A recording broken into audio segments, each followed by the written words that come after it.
कुछ मालूम है? आप उस पटिया में हैं, इसके हस्बैंड टूट गए तो अपना वाइफ को बना दिया। अरे ये सब कोई मतलब है जी?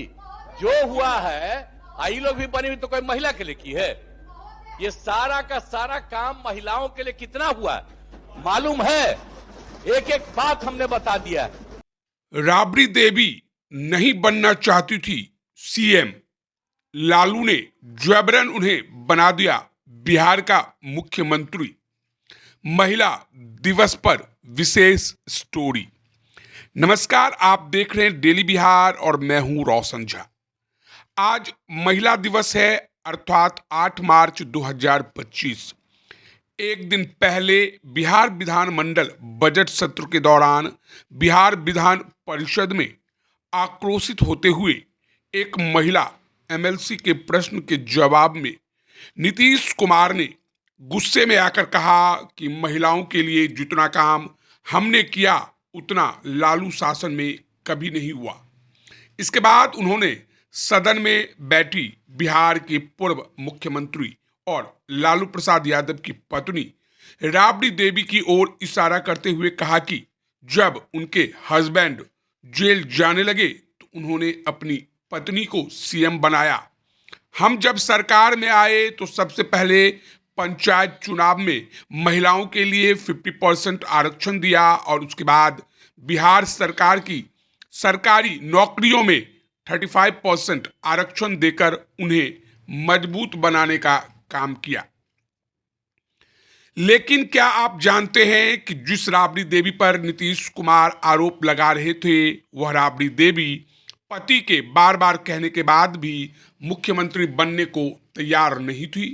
जब लालू प्रसाद यादव ने जेल जाने से पहले राबड़ी देवी को कहा कि तुम्हें चीफ मिनिस्टर बनना है, बिहार का मुख्यमंत्री बनकर काम करना है, तो राबड़ी देवी रोने लगी, लालू के पैर पर गिरकर गिड़गिड़ाने लगी और कहने लगी, मुझसे यह सब नहीं होगा।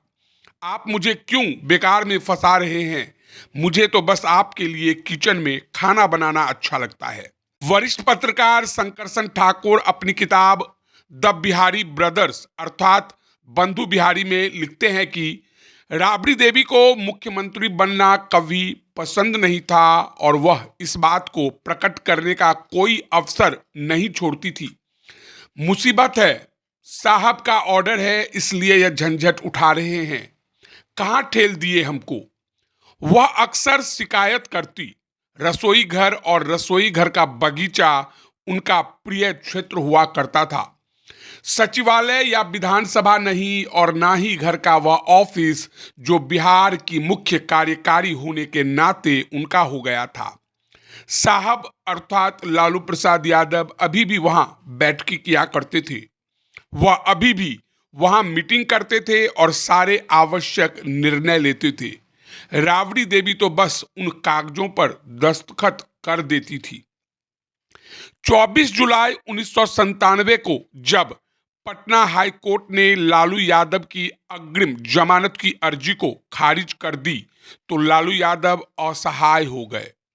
पटना हाई कोर्ट के उस फैसले के बाद से बिहार की राजनीति में घटनाएं तेजी से बदलने लगी और लालू यादव के नियंत्रण से बाहर होने लगी।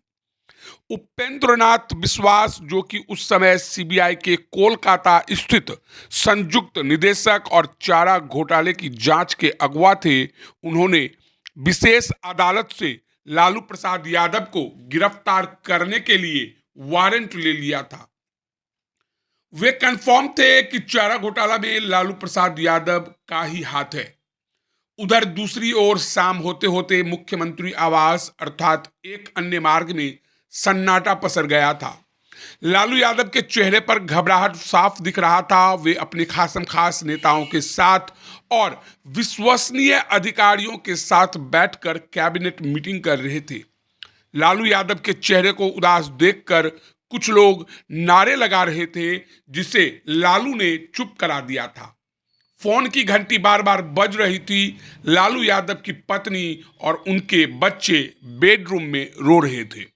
राबड़ी देवी का कहना था, अब का होई हो, अब का होई, लालू प्रसाद के दोस्त अनवर अहमद राबड़ी देवी और बच्चों के साथ कमरे में बैठे हुए थे। वह कहते हैं कि भाभी बहुत गमगीन थी और उन्हें देखकर बच्चे भी रो रहे थे। सिर्फ मीसा भारती अर्थात बड़ी बेटी हिम्मत से काम ले रही थी और उसने अपना नियंत्रण नहीं खोया था। उस समय तक हम में से किसी को विश्वास नहीं था कि साहब अर्थात लालू प्रसाद यादव गिरफ्तार हो जाएंगे।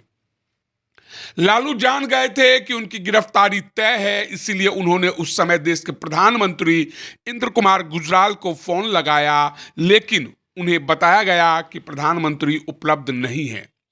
इसी बीच राजभवन से उस समय के राज्यपाल AR किदवई का फोन लालू प्रसाद यादव के पास आता है और उन्हें कहा जाता है कि आपके नाम पर गिरफ्तारी वारंट जारी हुआ है, इसलिए आपको इस्तीफा दे देना चाहिए। संकट से घिरे एक अन्य मार्ग में लालू प्रसाद यादव पहले से ही जवाबी चाल चलने की तैयारी कर रहे थे और रात 10 बजे के आसपास लालू यादव अपने समर्थकों को भूतल के प्रतीक्षा कक्ष में छोड़कर अपने निजी कक्ष में जाने के लिए सीढ़ियां चढ़ने लगे। वे अभी भी निराश और गंभीर लग रहे थे। बेडरूम तक पहुंचते पहुंचते उन्होंने बड़ा फैसला ले लिया था। अब सत्ता में बने रहने के लिए उनके पास एक ही तरीका था और किसी भी कीमत पर उन्हें सत्ता में बने रहना था। लालू यादव ने राबड़ी देवी से कहा, तुमको कल CM का ओथ अर्थात शपथ लेना है, तैयारी शुरू करो। राबड़ी देवी दुखी होकर फूट फूट कर रोने लगी और कमरे से बाहर चली गई। लालू जानते थे कि राबड़ी देवी उनके आदेश का उल्लंघन नहीं करेगी। वे जो कहेंगे राबड़ी देवी उस आदेश का पालन करेगी।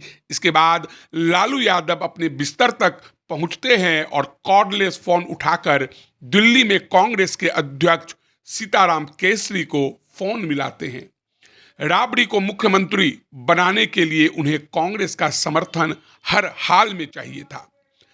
25 जुलाई 1997 की सुबह लालू यादव ने बिहार के मुख्य सचिव VP वर्मा और पुलिस मुख्य पैच और पुलिस प्रमुख SK सक्सेना, जो कि लालू यादव के खासम खास थे, उन्हें फोन कर कहा कि मेरी गिरफ्तारी को जितनी देर तक रोक सकते हो रोक लो। इसके बाद CBI के अधिकारी उपेंद्रनाथ विश्वास को कह दिया गया कि लालू यादव समर्पण करने को तैयार हैं, बस उन्हें कुछ समय चाहिए। विधानमंडल की बैठक में लालू प्रसाद यादव अपनी उत्तराधिकारी से थोड़ा पहले पहुंचते हैं और अपनी इस्तीफे की घोषणा कर देते हैं। उन्होंने कहा कि आप लोगों को नया नेता चुनना है, चुन लीजिए। इसके बाद बैठक छोड़कर लालू प्रसाद यादव बाहर चले गए। नई नेता राबड़ी देवी अपने भाई साधु यादव और अनवर अहमद के साथ अंदर आई। उनका चुनाव करने की औपचारिकता ऊर्जा मंत्री श्याम रजक के द्वारा आरंभ हुई। उन्होंने उनके नाम का प्रस्ताव रखा और फिर हॉल वफादारी भरे नारों में डूब गया। लालू यादव जिंदाबाद, राबड़ी देवी जिंदाबाद। नई मुख्यमंत्री अपने चारों ओर मची उधम से इतना घबरा गई थी और उनके साथ जो हो रहा था उसे इतनी शून्य हो गई थी कि अपने शपथ ग्रहण के लिए घर की चप्पलों में चली गई, जिनमें से झांकते उनके नाखूनों की लाल नेल पॉलिश बुरी तरह उखड़ी हुई थी। तो यह थी राबड़ी देवी के मुख्यमंत्री बनने की कहानी। बहरहाल इस वीडियो में इतना ही। अगर आप हमारा यह वीडियो YouTube पर देख रहे हैं तो सब्सक्राइब कर लें, Facebook पर देख रहे हैं तो हमारे पेज को लाइक कर दें। धन्यवाद।